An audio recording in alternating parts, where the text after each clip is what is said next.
तो आज की इस वीडियो में हम लोग पढ़ेंगे क्लास 12 का हिंदी का निबंध पढ़ेंगे। और ये जो निबंध होता है ना 8 नंबर का होता है। और मैं जो बता रहा हूँ तो 8 नंबर आपका पॉकेट में, मतलब 8 नंबर आपको मिल जाएगा, क्योंकि मैं सारा का सारा जो भी बन सकता है इंपॉर्टेंट उसको लेके आया हूँ निबंध। जैसे कि इसमें बोला जा रहा है किसी निबंध में एक आपको निबंध लिखना है, जैसे पर्यावरण, आत्मनिर्भर, इसमें ये सब आपको क्वेश्चन दिया जाएगा। तो इसमें से अगर सारा याद कर लेंगे, और भी क्वेश्चन है, मतलब ऐसे ऐसे और भी क्वेश्चन है, अगर उसको याद कर लेंगे तो आपको बोर्ड एग्जाम में एक भी क्वेश्चन तो आपको याद रहेंगे ना, पर्यावरण या आत्मनिर्भर कोई सा भी याद रहेगा। और जैसा कि आप लोग जानते हैं कॉपी लिखना अगर आप लोग जानते हैं तो मेन निबंध होता है ना, बहुत ही उसको महत्व रहता है, क्योंकि अगर आप अक्षर बैठा के लिखेंगे तो पूरा 8 में से 8 मिल जाएगा। ठीक है, और ये रहा क्वेश्चन, और मैं दिखाता हूँ क्वेश्चन। और बिल्कुल अच्छी तरीके से डिटेल से पढ़ेंगे, अगर आप शिद्दत से देखेंगे तो यहीं पर ही याद हो जाएगा। और ये देखिए, इसमें अगर और भी देखा जाए तो ये स्वच्छता अभियान, और छात्र और राजनीतिक, और पर्यावरण, भ्रष्टाचार, और वर्षा ऋतु, ये सब जो है ना बहुत इंपॉर्टेंट है, जैसा कि आप लोग जान सकते हैं। तो अगर इसका पीडीएफ लेना चाहते हैं तो आप इस नंबर पे कॉल कर सकते हैं, 915 34 34 900। इसमें आप करेंगे तो आपको कॉल कर सकते हैं, या फिर व्हाट्सएप में भी आप जाके वहाँ से भी वीडियो कॉल, या वीडियो कॉल नहीं करना, ऑडियो कॉल करना। ठीक है, तो ये सब कर सकते हैं। इसका पीडीएफ लेने के लिए कोई सा भी दिक्कत हो तो आप इस नंबर पे कॉल कर सकते हैं, कुछ भी दिक्कत हो तो भी। ठीक है, तभी तो हमें भी पता चलेगा कि कहाँ पर दिक्कत हो रहा है आप लोग को, हमें पता ही नहीं चलेगा तो हम कहाँ से सुधार करेंगे उसको। ठीक है ना, तो चलिए बिना देर के अब वीडियो को स्टार्ट करते हैं। और एक बात, वीडियो बनाने में काफ़ी ज़्यादा मेहनत भी लगता है यार, आप लोग वीडियो को लाइक नहीं करते हैं। ठीक है, वीडियो को लाइक कर दो मेरे भाई। ठीक है, अपना भाई का तो चैनल यार, चैनल भी सब्सक्राइब कर दो, और इस तरह का वीडियो लेने के लिए नोटिफिकेशन को ऑल में दबा दो। चलिए वीडियो स्टार्ट। वो तो आप अपने फ़ायदा की बात बोलते हैं, आप देखते हैं आपका फ़ायदा का। ठीक है, अगर आपको पूरी तैयारी करनी हो तो आप हमारे चैनल पे जाके प्लेलिस्ट में जाके एक एक चैप्टर को डिटेल से वीडियो के साथ पढ़ सकते हैं। तो देखिए प्रत्येक नंबर एक क्वेश्चन अगर बनाएंगे 8 नंबर मिलेगा, ये आपको पता चल गया होगा। देखिए इसमें बोला जा रहा है क्या, किसी एक विषय पर निबंध लिखे, किसी एक पर निबंध आपको लिखना है। तो किस टाइप से लिखना है बताता हूँ। जैसे पर्यावरण के बारे में सबसे पहले पढ़ लेते हैं, उसके बाद मैं बताऊंगा फिर दूसरा, तीसरा, चौथा, इसी तरीके का बताऊँ। कुल इसमें लगभग 10 क्वेश्चन तो है ही। चलिए, और पूछा गया प्रश्न है सब के सब। देखिए 10 नंबर में, एक नंबर में लिखना है क्या, पर्यावरण। देखिए पर्यावरण तो आप लोग बेसिकली आप लोग जानते ही हैं, पर्यावरण जो हमारे आसपास जो दिख रहा है, जो चीज़ों का अच्छा खराब जो भी दिख रहा है, तो यही तो होता है पर्यावरण। बस इसमें आपको किताबी भाषा में थोड़ा सा लिखना है, ज़्यादा कुछ नहीं, आप अपनी डिटेल से भी अपने तरीका से भी लिख सकते हैं। चलिए मैं पढ़ के बताता हूँ। देखिए पर्यावरण शारीरिक पोषण और सामाजिक विकास और जीवन के लिए भोजन, पानी, जैसे भोजन हो गया, पानी, हवा की आवश्यकता होती है हमारे जीने के लिए, मतलब हमें जीने के लिए भोजन, पानी और हवा की आवश्यकता होता है। इसलिए आवश्यकता हो जाता है कि जल एवं वायु स्वच्छता, जो जल एवं वायु जो उसको भी स्वच्छता रखना पड़ेगा ना, नहीं तो जैसे हम लोग के जैसे पानी भोजन का जरूरी होता है, उसीलिए पर्यावरण को भी अच्छा रखने के लिए वायु प्रदूषण, जल प्रदूषण, ये सब से हमें बचना चाहिए, महत्व रखता है, ये बोल रहा है ना।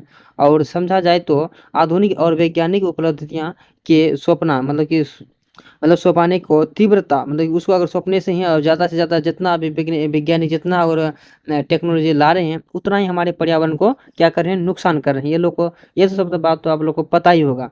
देखिए तीव्रता से तय करते हैं जा रहे हैं, मानव के लिए पर्यावरण के प्रति सावधानी से और संवेदनशीलता अनिवार्य है।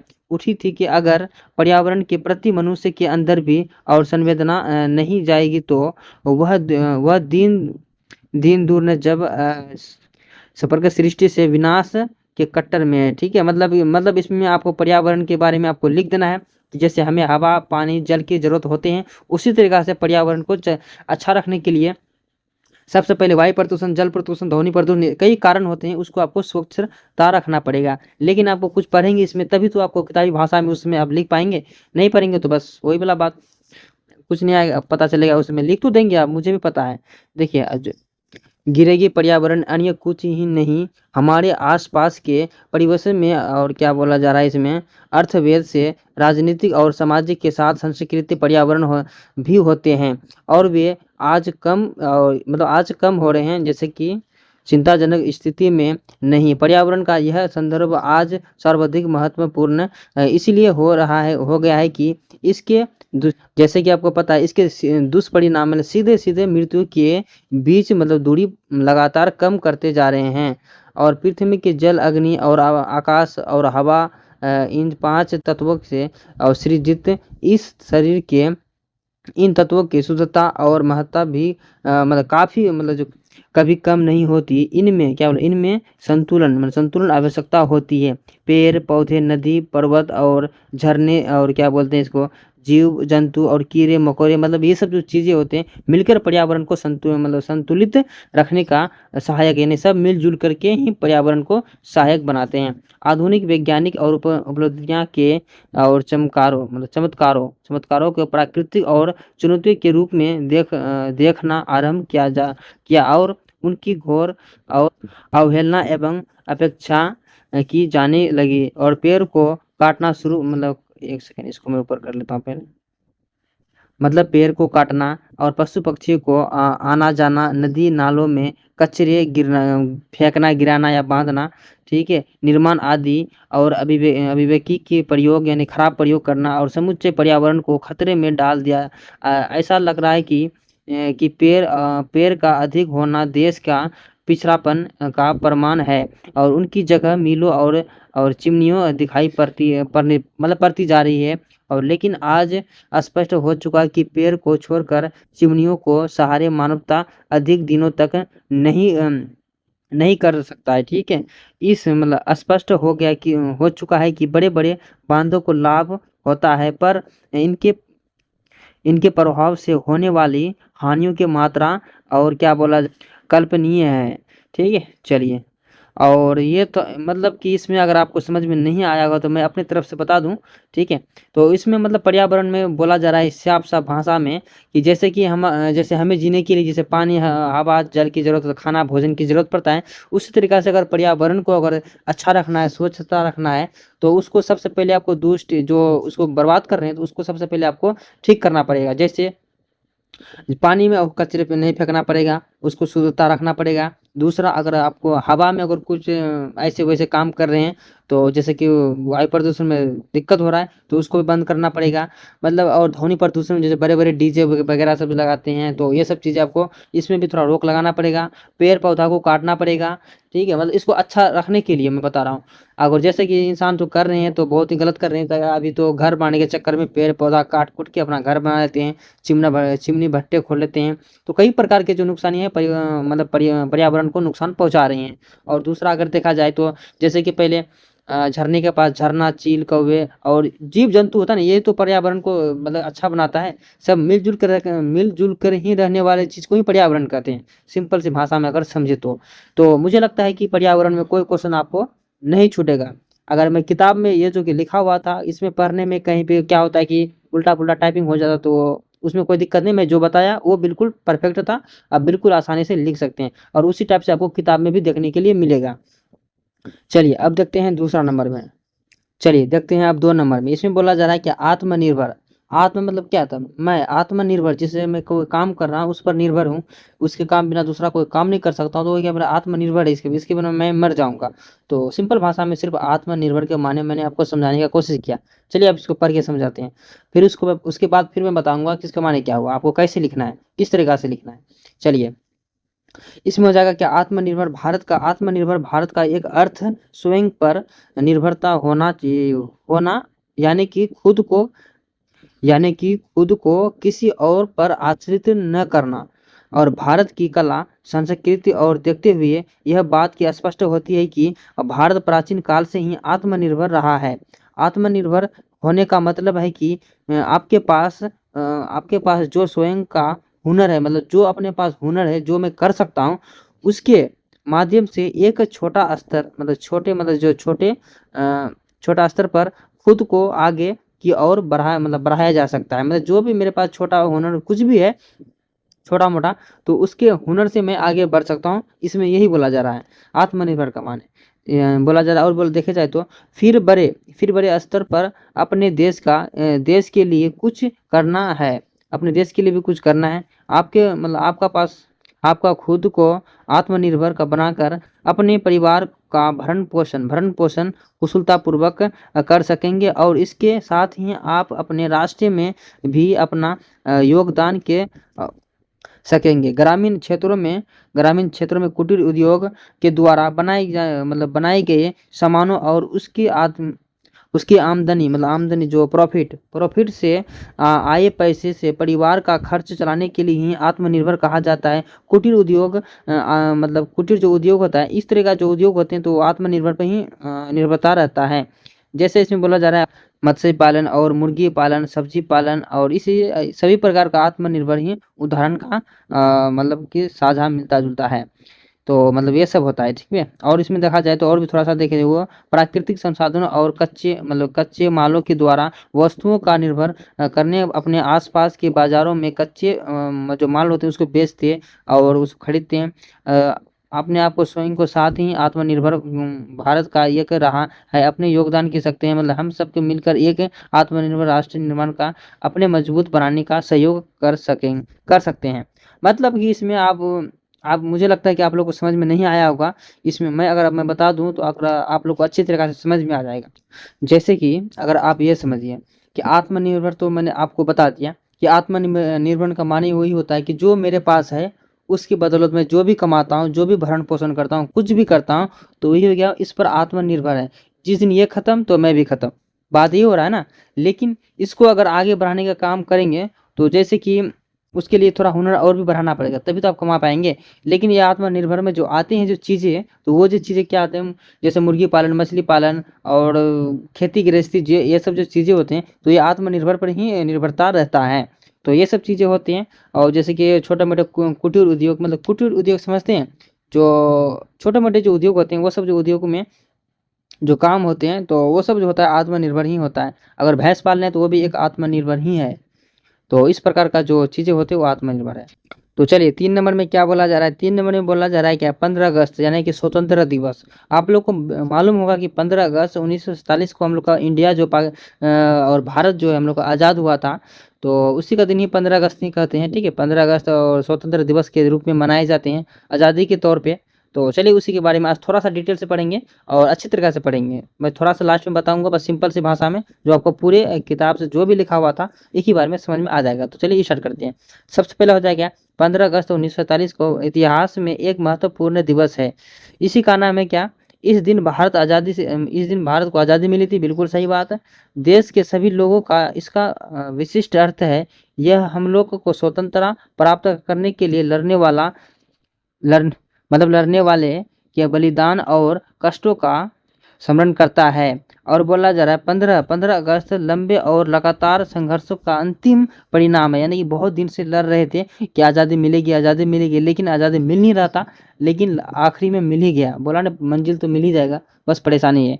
तो बोला जा रहा परिणाम है सिपाही विद्रोह के भारतीय जनता के स्वतंत्र होने के और क्या आकांक्षा का प्रथम और प्रदर्शन था, लेकिन इसके कुचल दिया गया। और फिर 19वीं शताब्दी से अखिल भारतीय राष्ट्रीय कांग्रेस में स्वतंत्रता प्राप्त करने के लिए इस आकांक्षा की अभिव्यक्ति, ठीक है, अभिव्यक्ति हुई। जब महात्मा गांधी क्षेत्र में आए तब यह अभिव्यक्ति सक्रिय हो गए। उन्होंने भारतीय के हृदय में देशभक्ति की भावना भर दी, यानी देशभक्ति की क्या भावना भर दी थी। और बोला जा रहा है क्या, और ठीक है, मोतीलाल नेहरू क्या मोतीलाल नहीं होगा, ये होगा तो मोतीलाल नेहरू, सी आर दास और मदन मोहन और मालवीय राजेंद्र प्रसाद, जवाहरलाल नेहरू, मौलाना आज़ाद, वल्लभ भाई पटेल और सुभाष चंद्र बोस और जेपी इत्यादि जैसे महान व्यक्तियों गांधी जी के साथ मतलब इसका जो रिजल्ट मिला, तो 20वीं शताब्दी के स्वतंत्रता के लिए और महान संघर्ष छिड़ गया। और गांधी जी द्वारा संचालित अहिंसा और असहयोग आंदोलन ने भारत में अंग्रेजी शासन और जो नींव होता है, नींव यानी स्टार्टिंग, तो हिला दिया। और अंग्रेजों ने आंदोलन के दबाव के भरपूर चेष्टा की पर व्यर्थ रहा, यानी कि उसका कामयाबी नहीं मिला। उसका जितना भी दबाने का रहेगा दबाया, लेकिन उसका सक्सेसफुल नहीं मिला। और बोला जा रहा भारतीय ने अहिंसा के ढंग से मतलब अहिंसा से गोली और डंडे का मुकाबला किया। गांधी जी के साथ कई नेता कई बार जेल भी गए और कई तरह से और अमानुषिक यातनाएं नेताओं और जनताओं को दी गई, पर जोश ठंडा नहीं हुआ। और कब 1942 ईस्वी में गांधी जी ने भारत छोड़ो आंदोलन प्रारंभ किया, यानी शुरुआत किया था कब, 1942 में, ठीक है। ये सब याद रखें, हिस्ट्री में भी काम आएगा। उनके करो या मरो का संदेश जनता के स्वीकार कर दिया गया और सारे देश की भारत एक हो गया, मतलब, ठीक है।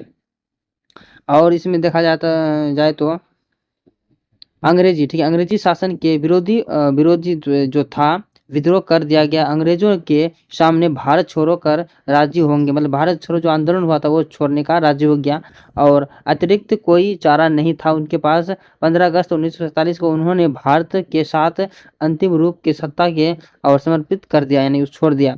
इस प्रकार यह दिन भारत अंग्रेजी शासन का अंत और स्वतंत्रता का उदय सूचित करता, मतलब सूचित हुआ। और 15 अगस्त प्रतिवर्ष स्वतंत्रता दिवस के रूप में, मतलब उचित क्या बोलते तर्क भरक एवं और गंभीरता, यानी कि गंभीरता के साथ मनाया जाता है। और देश के सभी सरकारी एवं गैर सरकारी और मकानों पर राष्ट्रीय झंडे फहराए जाते हैं, और सैनिक एवं सामूहिक जो सलामी होते हैं उसको दिया जाता है। ये सब तो बेसिक चीज़ आप लोग जानते ही होंगे। और सारा दिन आनंद और सारा दिन उदास रहते हैं, और सार्वजनिक सभाएं की जाती है, और इस दिवस को महत्व दिया जाता है, समझाया जा सकता है। ठीक है, तो ये था कुछ इसमें जो आप लोगों को बेसिक चीज़ था, जो आप लोगों को समझ में आना चाहिए और आ भी गए होंगे। ठीक है, अब समझते हैं बाढ़ से क्या है। चलिए अब देखते हैं बाढ़ के बारे में, 4 नंबर में देख लेते हैं। ठीक है, बाढ़, तो जैसे कि आप लोग जानते हैं बाढ़ जो होता है, बाढ़ बेसिकली जो चीज़ें होते हैं बाढ़ के बारे में तो आप लोग बेसिकली चीज़ें आपको मालूम ही होगा। ठीक है, तो देखिए बाढ़ की विभीषिका नदी जल का अपनी मर्यादा को तोड़ अपलाविक होने बाढ़ कहलाता है। मतलब यानी कि बाढ़ के कैसे हो, यानी कि जैसे पानी जैसे कि यहाँ तक रहना था उससे ज़्यादा हो गया तो बाढ़ आ गया, बांध टूट गया बाढ़ हो गया, बस सिंपल सी भाषा है, क्या है ऐसे वैसे घुमा फिरा के लिखता है। चलिए, वास्तव में जल ही जीवन कहा जाता है, सब जानता है। लेकिन जब जल धन जन हानि पर जाता है, मतलब उतर आता है, तो अपना और विनाशकारी रूप जो है प्रदर्शित करता है, और तो इसे इसे हम बाढ़ कहते हैं। मतलब जल ही जीवन है, सब जानता है, लेकिन जब गुस्सा चढ़ जाते हैं तो जल जीवन नहीं रहता है, जल ही जीवन को ही मार देता है। मतलब जैसे कई जगह आप लोग देखे होंगे कि बाढ़ से कई लोग मारे चुके हैं, मर गए हैं। तो देखिए जल ही जीवन तो ठीक है, लेकिन जब ज़्यादा हो जाता है तो बाढ़ कहते हैं, और बाढ़ में लोगों को बहुत ज़्यादा मृत्यु होता है। ठीक है, तो यही बोला जा रहा है इसमें।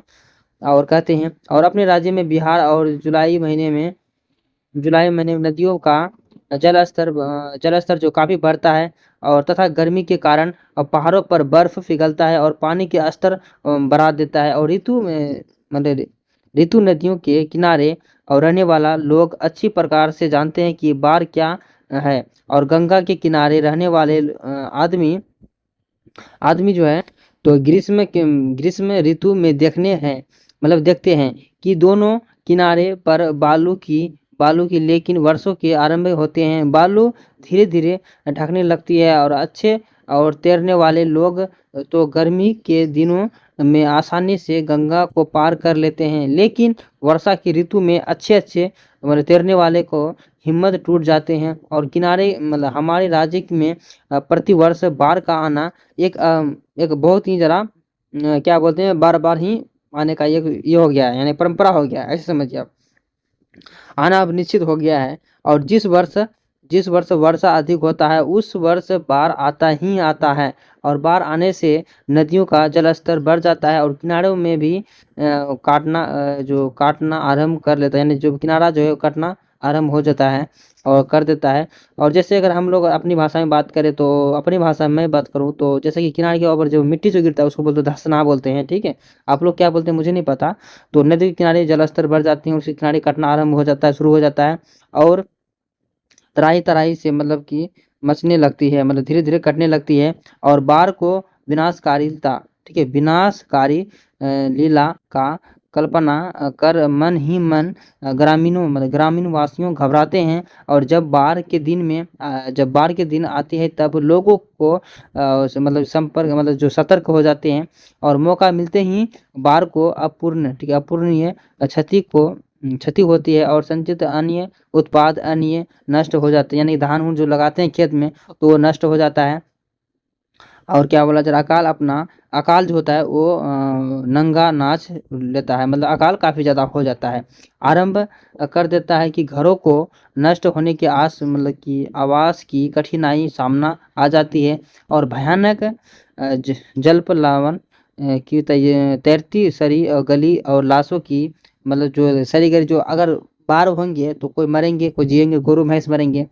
तो वो सब चीज़ें मानव में से जो मरते हैं तो गंदे गंदे चीज़ें होते हैं उसमें, तो काफ़ी ज़्यादा बैक्टीरिया सब इधर उधर होते हैं, उसमें काफ़ी ज़्यादा बीमारियाँ होते हैं। तो बोले ना, बीमारियाँ कई तरह से होते हैं, उत्पन्न हो जाते हैं। इससे उभर के बड़ा कठिनाई होता है और सरकार का सारी विकास योजना और क्या बोले छप्ट पड़ जाती है और सारी दुनिया को लक्ष्मी अपनी समक्ष अपनी क्या और क्या बोला, एक सेकेंड इसको मैं ऊपर कर लेता हूँ। तो भिक्षा की गोली मतलब फैलानी पड़ती है। मतलब जो गरीबी छा जाएंगे तो भिक्षा का तो आप बात समझ सकते हैं। तो जब गरीबी जब छा जाएंगे तो छोटे को छोटे नहीं, बड़े को बड़े नहीं, सबके पास मांगना शुरू कर देंगे। इतना ही नहीं, कल कल के राजा आज के रंग में जाते हैं और कहीं तो जमीन नदी के पेट में समा जाते हैं और कहीं उपजाऊ मिट्टी की छाती पर बालू, सिंपल सी बात, बालू पहाड़ हो जाते हैं, खड़ा हो जाते हैं। और ऐसे विरले में और भाग्यवान है जिनकी और बलुआई जमीन सोना बन जाते हैं। बिल्कुल सही। जिसके ऊपर जमीन खराब होंगी, जिसका खेत में पहले से ही बालू था, तो उसका खेत में जो चिकनी मिट्टी होता है ना, उसका खेत में वो भर जाते हैं, तो उसका तो मजे ही मजे भाई। और जिसका खेत अच्छा था, उसका खेत कट गया तो उसको तुरंत आएगा। तो ये सब चीज़ें तो, ये सब तो बाढ़ है यार, अपना तो बिहार के लोग है, ऐसे बाढ़ के बारे में तो क्या ही समझना, इसे तो रोज देखते आ रहे हैं ना, हर साल। आप देखते हैं बोला जा रहा है क्या, स्वच्छता ही धन है। मतलब स्वच्छता ही धन है। स्वच्छता मतलब क्या होता है, साफ सुथरा, अच्छा, तो उसको ही धन है। जैसे और समझा जाए, एक कहावत है जो हमें बतलाती है कि स्वास्थ्य हमारे जीवन में सबसे अधिक महत्वपूर्ण चीज़ है। स्वास्थ्य सोना तथा चांदी जैसी किसी भी चीज़ से अधिक श्रेष्ठ अगर किसी भी आदमी के पास होना मतलब सोना है, लेकिन स्वास्थ्य ठीक नहीं है, तो वह अपने जीवन का आनंद नहीं ले सकता।